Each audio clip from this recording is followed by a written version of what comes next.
D&D just came out with 7 new villainous subclasses. They're super interesting, but there's a lot there. So I sat down with a couple of my friends who are D&D veterans, and we broke down each one piece by piece so that you can decide if one of them sounds interesting and might be fun to play. Check it out. Barbarians who walk the Path of Lament hone their regrets into deadly weapons and channel their deepest sorrows into rageful action. This is like too real.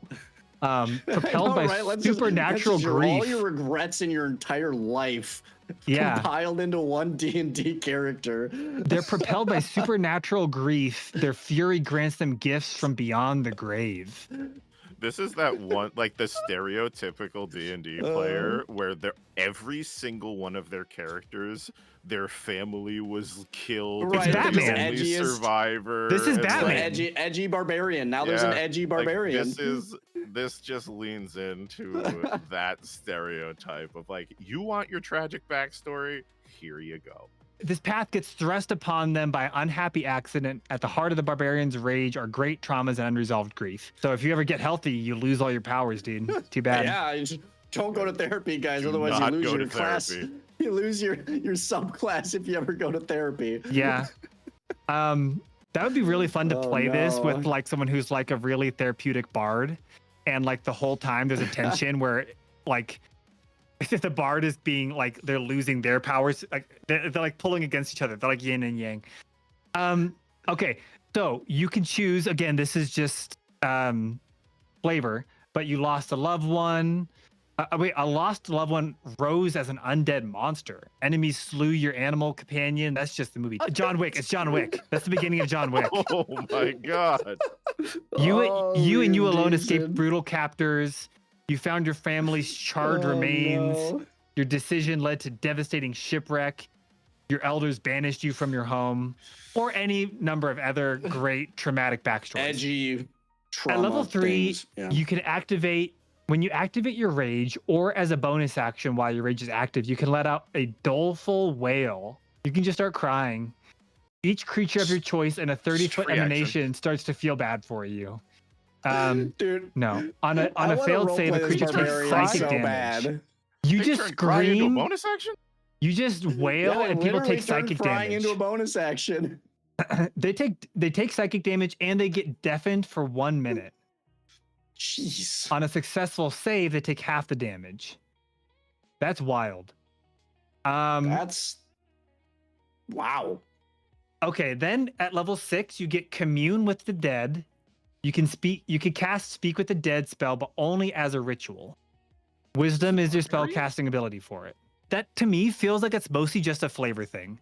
He also gets Horrifying Strike. Once per turn, when you hit a creature with a strength-based attack roll while your rage is active, you can attempt to horrify the target. The target must succeed on a wisdom saving throw or have the frightened condition until the start of the next turn. That's strong. Once per turn when you turn. That's very strong. That's very strong. With a strength-based attack while you're in rage, which I feel like barbarians always are, you can horrify them. Yeah. So pretty much every turn when you attack, you have a chance to cause frightened. Well, if I'm reading this correct, I mean, there's a saving throw. This one's with Constitution, which makes way more sense with a barbarian. Makes way more sense. But like, not only are you crying while dealing psychic damage per turn, but you're then also smacking somebody and making them afraid of you, which is a very powerful CC mechanic, especially if you're the front line. Because if you're the front line as a barbarian and you make someone fear you, they will go the opposite direction, even further away from your back line. A frightened creature has disadvantage on ability checks and attack rolls while the source of its fear is within line of sight, and they can't move closer. Exactly. So you pretty much make them unable to get to your back line because they cannot move closer to you, which means they can't get past you. It's pretty strong. So you keep hitting, you can scream and do psychic damage, and you can also have a chance to make them frightened. I think canonically, or the word that I'm thinking of that I can't say because caffeine, is your you're crying awkwardly enough, and it's making everyone extremely It just makes everyone really uncomfortable. Then at level 10, Otherworldly Anguish, you draw power from a sorrow so deep it extends beyond the boundaries of the realm of the living. You gain the following benefits. Deathly Wail. If a target fails its saving throw against your Banshee Wail, and it has hit points equal to twice your barbarian level or fewer, it drops to 0 hit points. So what? So what does that mean? It means if you are, let's say, level 10, right? You just got this, the threshold is 20 hit points. Banshee Wail is a 30-foot radius.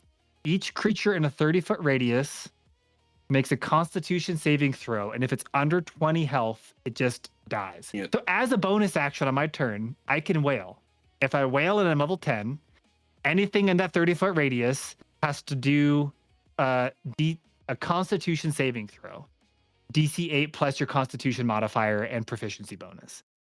And if they fail and they have less than twice your barbarian level, so at this level it would be 20, they just drop to 0. Now 20 isn't. Here's the thing: 20 isn't that high, but if you've weakened everything around you, it's yeah. It's a way to do it's kind like of a finishing undead blow. Also, like you have a bunch of small mobs, just destroy undead. Essentially, is what you have. And then so then at level 14, Sorrow Form. When you activate your rage, you can empower yourself with undeath. You gain the benefits below for 1 minute or until you die. Immunities. You have immunity to the Charmed and Frightened conditioned. If you are charmed or frightened, when you empower yourself, it ends. You can't take exhaustion. When a creature fails a saving throw against your horrifying strike, the creature takes 2d10 additional necrotic damage, and you regain hit points equal to the amount of damage dealt, and you are considered undead. So now when you do that same strike that you did before, that has the chance to frighten people, you do an additional 2d10 necrotic damage, and however much you deal, you heal for that same amount. You are also now considered undead. Holy crap. I just looked for this because that where it says you can't be frightened or charmed, I was like, but barbarians already get that just in being a barbarian. Yeah. However, I'm looking at 2024 barbarian. They took it away. Oh, interesting. Oh. So now it used to be when you're raging, you can't be charmed or anything. When you're raging, because like your mind you're is mindless. in this mindless rage, you can't be frightened or charmed. They took that away in 2024. Dang. Wow. Good to know. I would say this seems like one of the stronger options. It seems like it could be narratively really fun. It's very edgelordy. It's very silly. It could be a really fun villain option. If you want to play it the right way, you could really have a lot of fun with this, I think. And it does seem very strong.